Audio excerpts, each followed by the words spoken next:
ശബരിമല സ്വർണ്ണക്കേസ് വിഷയത്തിൽ SIT തന്നെ ചോദ്യം ചെയ്യാൻ വിളിപ്പിച്ചിട്ടില്ലെന്ന് UDF കൺവീനർ അടൂർ പ്രകാശ് പറഞ്ഞു. ഗുരുവായൂരിൽ മാധ്യമപ്രവർത്തകരോട് സംസാരിക്കുകയായിരുന്നു അദ്ദേഹം. അവർ വിളിച്ചാൽ പോകും, ആരെയും ഭയക്കുന്ന പ്രശ്നമില്ല, താൻ എവിടേക്കും ഒളിച്ചോടി പോകുന്നില്ലെന്നും അദ്ദേഹം കൂട്ടിച്ചേർത്തു. എല്ലാം അറിയുന്നത് മാധ്യമങ്ങളിലൂടെയാണ്, മാധ്യമങ്ങളെ അറിയിച്ച ശേഷമേ മൊഴി കൊടുക്കൂ.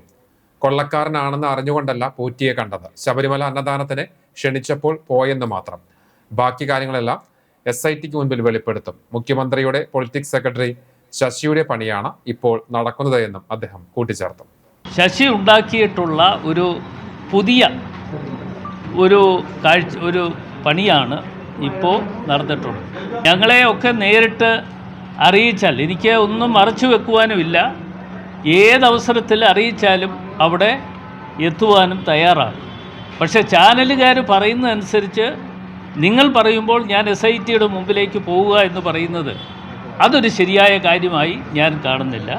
പക്ഷേ ചാനലിൽ വന്ന വാർത്തകളൊക്കെ കണ്ടാൽ ഒരുപക്ഷെ എന്നെ ഇന്നലെ തന്നെ അറസ്റ്റ് ചെയ്തുകൊണ്ട് പോകും എന്നാണ് ചാനലിലെ വാർത്തകൾ കണ്ടപ്പോൾ ഞാൻ കരുതിയിരുന്നത്. ഒളിച്ചു പോയതാണ് എന്ന് വീണ്ടും അടുത്ത വാർത്ത നിങ്ങൾ ആരും കൊടുക്കാൻ പാടില്ല എന്നുള്ളത് കൊണ്ടാണ് അത്തരം കാര്യങ്ങൾ ഞാൻ ചെയ്തത്.